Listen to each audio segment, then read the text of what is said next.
Since we're coming up on New Year's, I'm going to devote the next few episodes to some of the popular diets you might be considering. It's already the end of November, so there isn't really time to cover all the popular diets in depth. And that's actually okay though, because all I can offer you is a kind of a 10,000-foot overview, plus some of the pros and cons as I see them. This is not going to be intended to provide you with a definitive or even an authoritative endorsement or admonishment. It's not to say that you're not going to hear some of my opinions, and in fact, I have a lot of really strong opinions, and you'll definitely be hearing them. It's just to remind you that I'm not an MD or a PhD. I'm a foodie and a YouTuber, and there are already way too many foodie YouTubers out there dispensing nutrition advice, and, well, let that be the first opinion I have for you. Do not trust foodie YouTubers to be the final arbiters of solid nutritional advice. Truth is, it's not even advisable to have blind faith in people with PhDs and MDs, and in fact, it would be impossible because even they don't have all the same ideas about things. Now, that being said, there are a few diets you might see that are patently unhealthy, and I have absolutely no reservations in warning you off of those. Once we get through that list, I'll talk about some diets that I personally have serious concerns about that are nonetheless endorsed by highly educated professionals with whom I just happen to disagree. After that, I'll talk about the diets I really have high confidence in and would recommend to pretty much anybody without reservation, regardless of my formal qualifications or lack thereof. Truth is, I can't even tell you one definitive source for nutritional advice because there is a lot out there and a lot of the experts don't even agree amongst themselves. But still, don't fall for that myth that we don't really know anything about nutrition. Nutrition, as we know it today, is still a fairly young science and we are still learning and asking new questions every day. But there are definitely some things that are well supported by scientific research, empirical data, and evidence, and that's really helpful. Just because so many experts have divergent views on things is not a good reason to disregard all of them. Don't throw away the baby with the bathwater. Learn what you can, and try and keep an open but discerning mind. Remember that the two most important factors in choosing a diet are 1, sticking with it and not doing the on-again, off-again boomerang thing, and 2, focusing on your health as a whole person. You can't eat your way out of an otherwise bad lifestyle. Exercise, take care of your mental health, nurture good relationships, keep your mind active. You aren't just a diet, you're a whole person. Now, there is a lot we do know, but unfortunately, there are those who make their notoriety by making outrageous claims. That gets them a lot of clicks and it helps them sell books and provide them with the adulation they crave, but the cost is really unfortunate. So why is it then that so many of these diets recommend completely different things but still claim to improve people's lives? Well, I think there are a few good reasons for that. First and most importantly is this thing we call the standard American diet, which is not a great way to eat. It's comprised largely of processed food loaded with trans fats, way too much refined sugar, way too much salt, and way too much high glycemic refined wheat. Unfortunately, as the name suggests, it's the way that many, if not most Americans eat these days. And any diet that addresses those issues is going to result in significant improvements in a person's health, and that explains why so many completely different diet plans can all have positive outcomes. Whatever their faults, they're probably still better than the standard American diet. For 2, when people improve their diet, they're often making other positive changes to their lifestyle as well. They start exercising and meditating or doing yoga or mindfulness or qigong or improving their mental health. All those things are going to have a positive impact on a person's overall health, including their physical outcomes. And lastly, and this is important, the proponents of these diets sometimes manage to cherry-pick their data. They can tell you about the studies that fit their narrative and ignore the ones that don't. There are tons of examples of that. And similarly, they often offer anecdotal information, which is a fancy way of saying something like, I had one patient who followed my diet and he lost a bunch of weight, lowered his cholesterol, and lived to be 100. That's an anecdote, and anecdotes are widely considered to be the lowest form of evidence. You would do well to ignore statements like that because every diet, every single one, has a repertoire of anecdotes they love to recite. I would recommend against measuring diets based on who has the most convincing collection of anecdotes. When someone says, "I tried this and I felt so much better," pay no attention to that.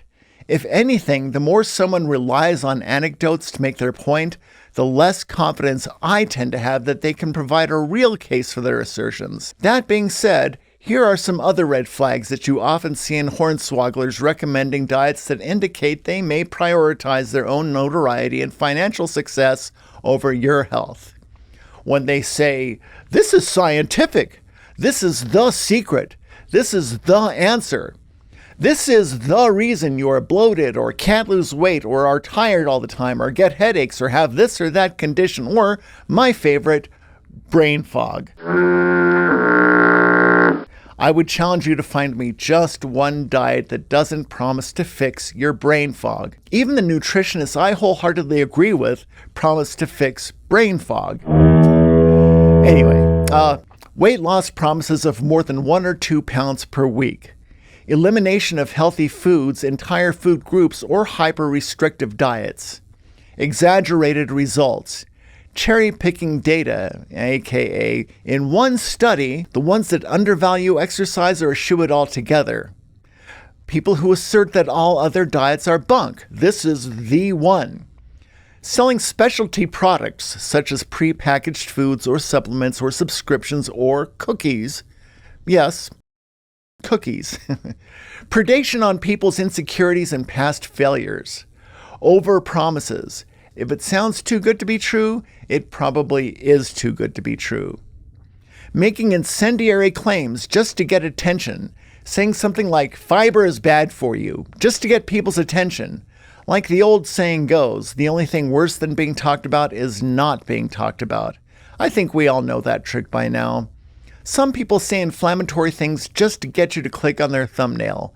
We'll look at one guy in particular who is an expert at this. He's really smart and actually has a few really great ideas, but remember, just because you're smart doesn't mean you're right. Right? Right. Of course right. So as long as I'm being right, let's look at some of the wrongs, because this is going to be fun. There are some diets so ridiculous and so patently unhealthy that I feel conflicted. Like, I want to laugh at the people who have fallen for these, but that's just too mean. A lot of real people have been hurt by believing this kind of stuff, so, like another old saying goes, it'd be funny if it wasn't true. Let's start with the cotton ball diet.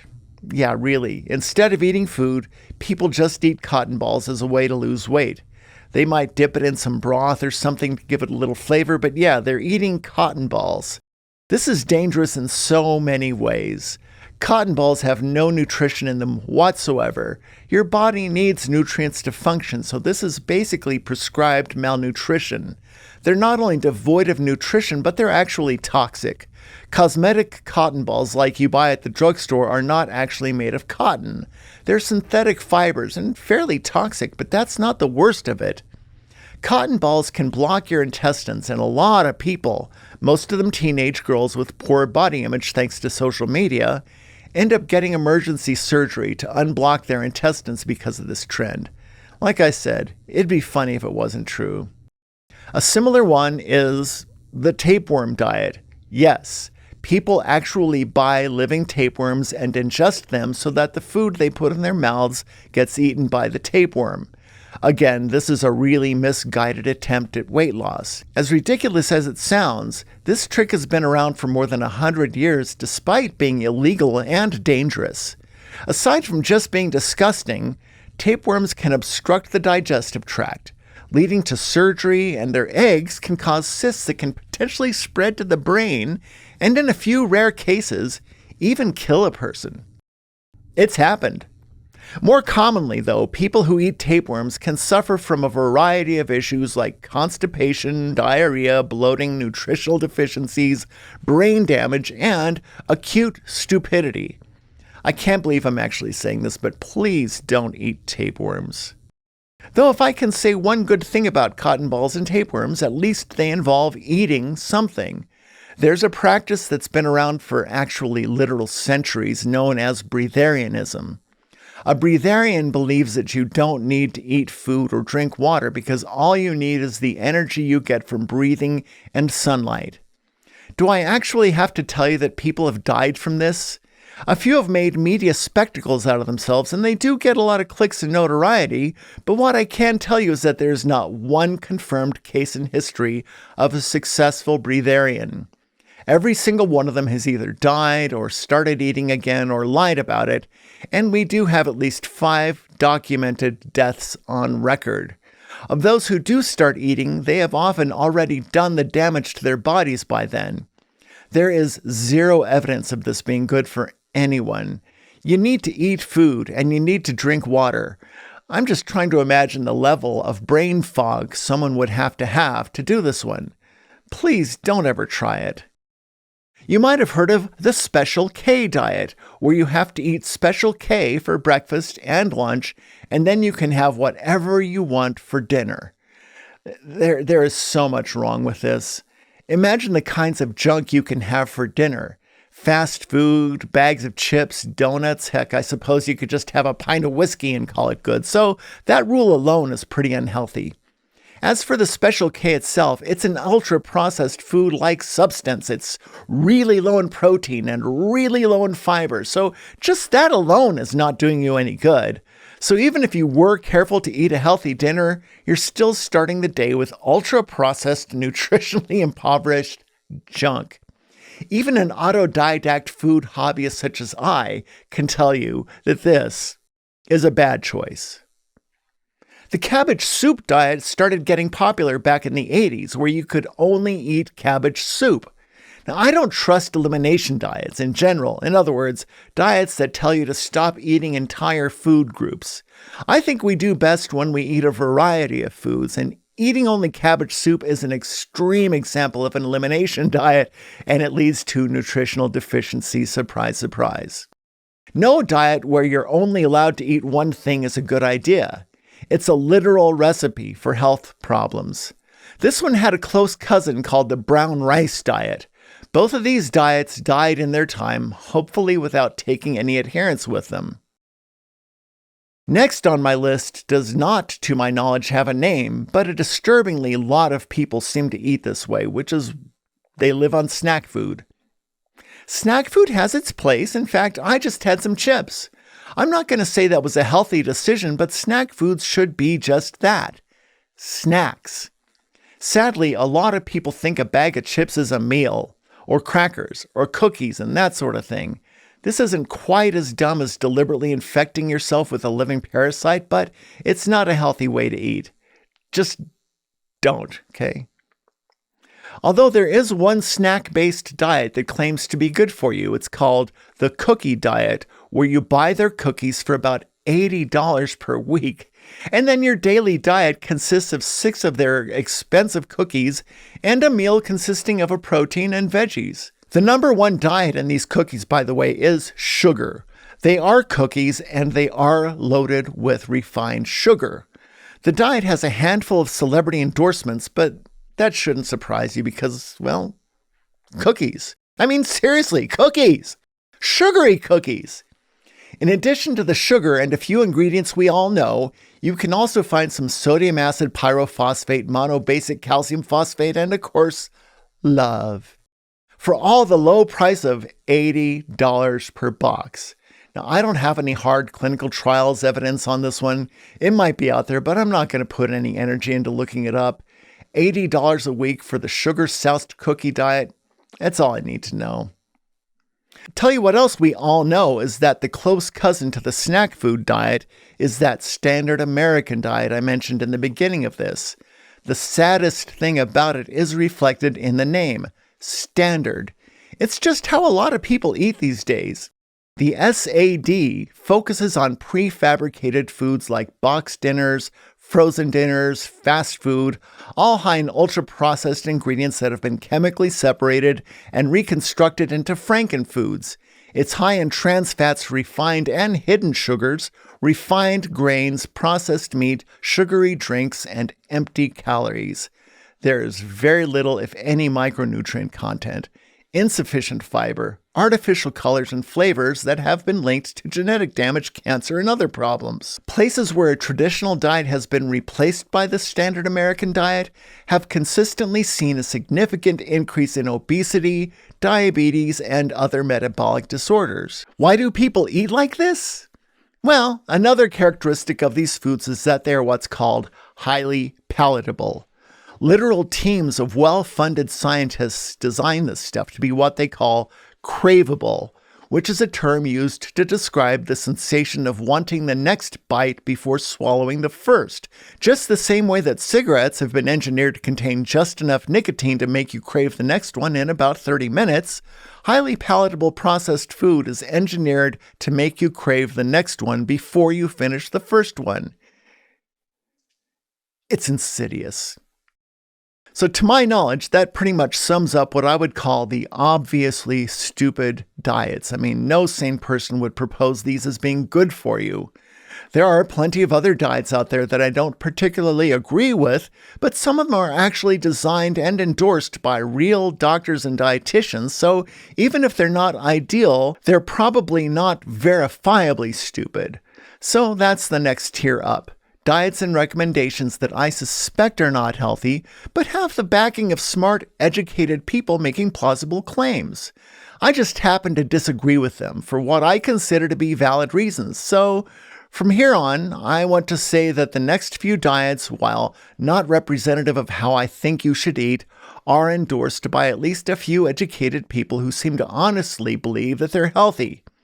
Inasmuch as I disagree, I'll do my best to back up my opinions with facts, but you really should make up your own mind about these. They're worth looking into, but...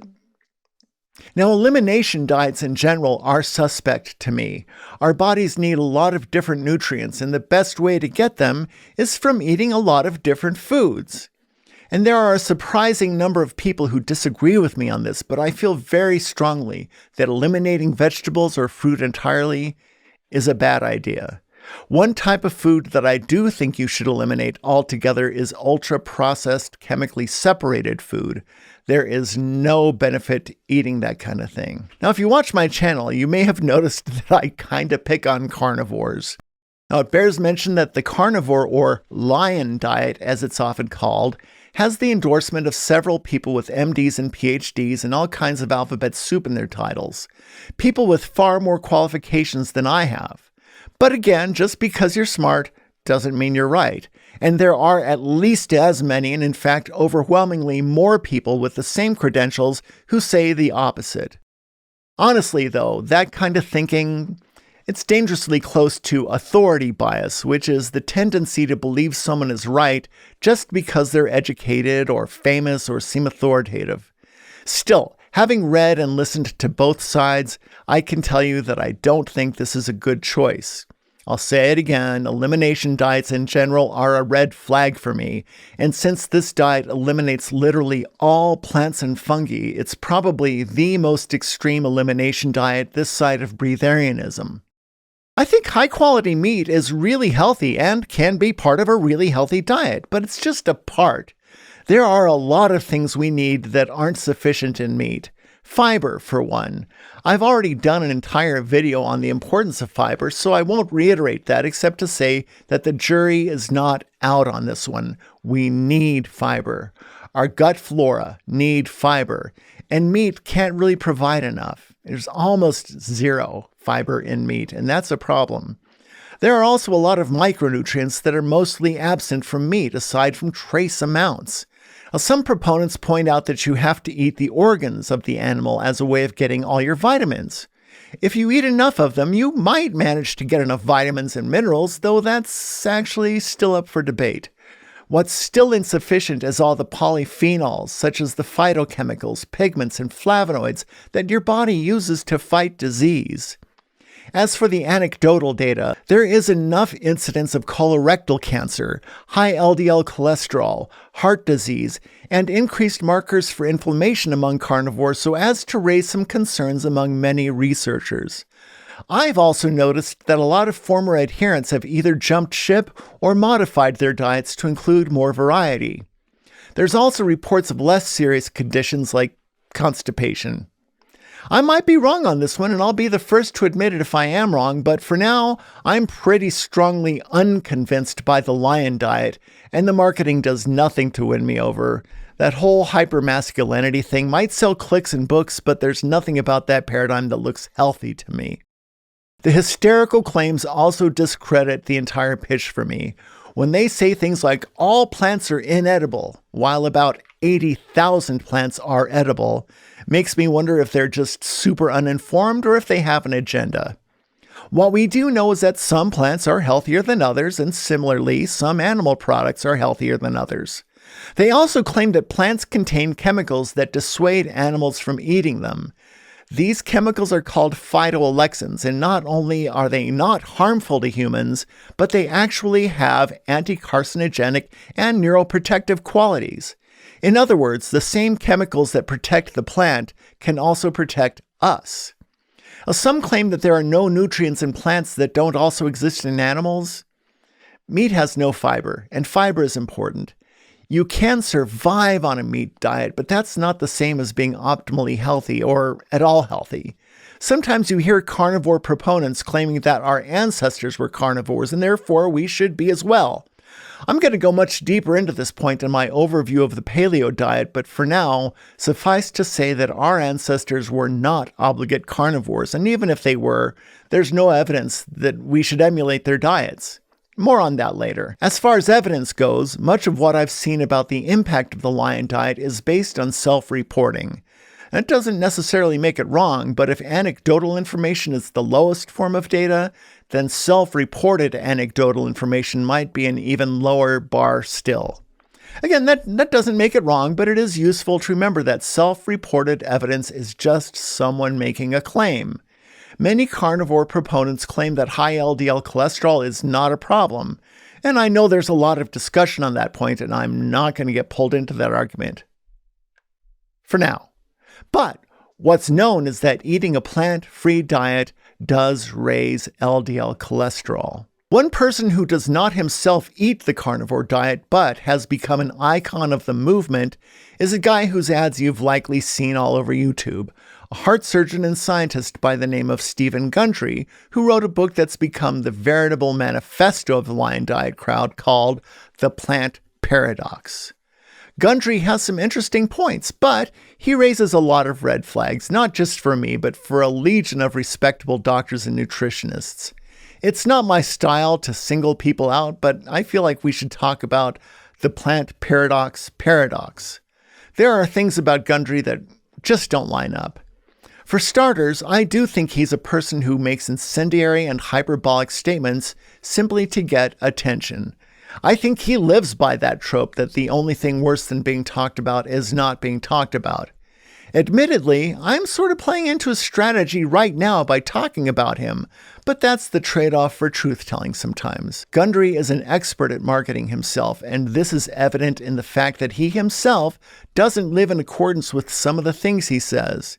He himself eats a mostly plant-based diet and only eats a very limited amount of meat. It's more than ironic and a little telling that the author of the book that has become the de facto Bible for carnivore proponents eats a diet of mostly plants. This despite his foundational claim that plants can be unhealthy because they're loaded with chemicals known as lectins, which act as anti-nutrients by blocking the absorption of nutrients in our bodies. Particularly high on his list are beans and legumes and whole grains. He also vilifies apples and grapes. Perhaps the most inflammatory claim of all is his assertion that cigarettes increase longevity. Yeah, you heard that right. Gundry says that cigarettes increase lifespan. It wasn't one off-the-cuff remark open to interpretation and context. It's a stance that he has repeated and defended numerous times, asserting that nicotine is a powerful mitochondria uncoupler. He has never smoked a cigarette in his life, so this is another example of someone who doesn't take his own advice. Do as I say, not as I do, and make sure to click and subscribe. I'll tell you one thing that cigarettes seem to be very good for, and that is selling books and getting clicks. One of the dangers of his advice is that he recommends the avoidance of foods that most people are already deficient in. He actually manages to dissuade people from a lot of healthy foods, in some cases, many that he himself probably eats. Beans and legumes are high on his naughty list because of the high lectin content. He loves to talk about this one time when a bunch of Japanese school children became seriously ill from eating a bunch of raw kidney beans.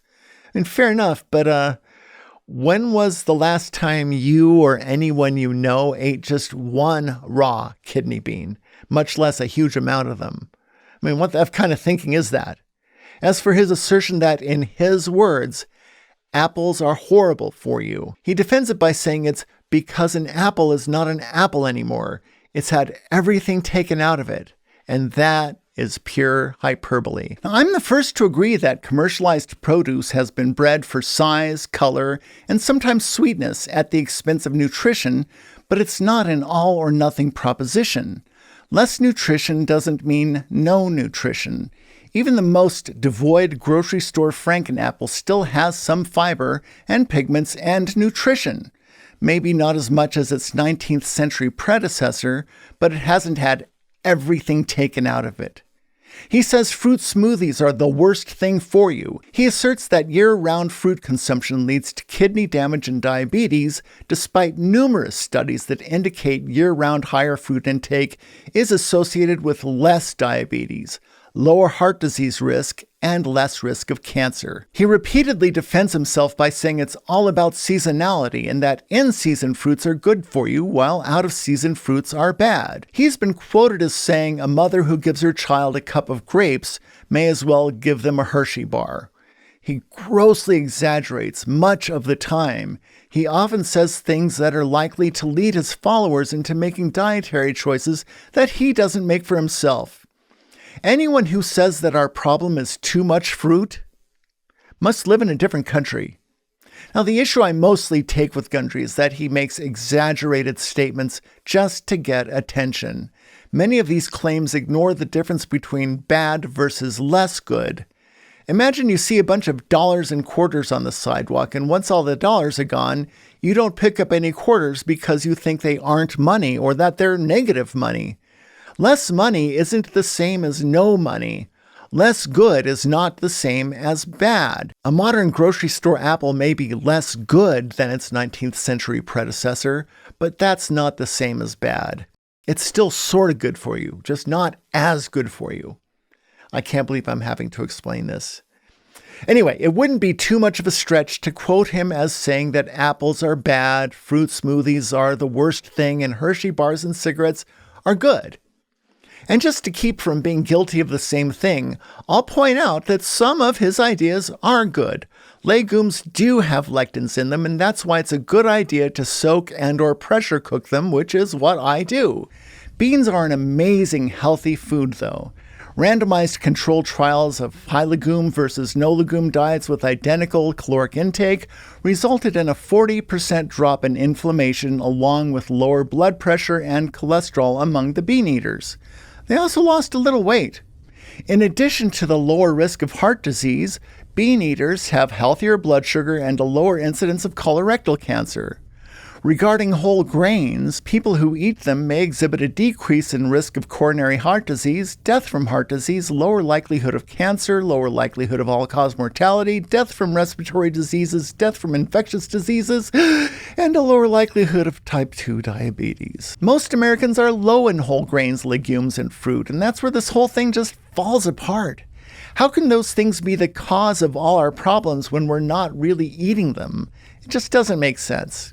In fact, lectin phobia dissuades us from eating healthy things that we already get too little of. And another thing that there always seems to be too little of is time. Because for now, it's time for me to wrap up this video. Thanks so much for watching. I hope to see you next time. Ciao.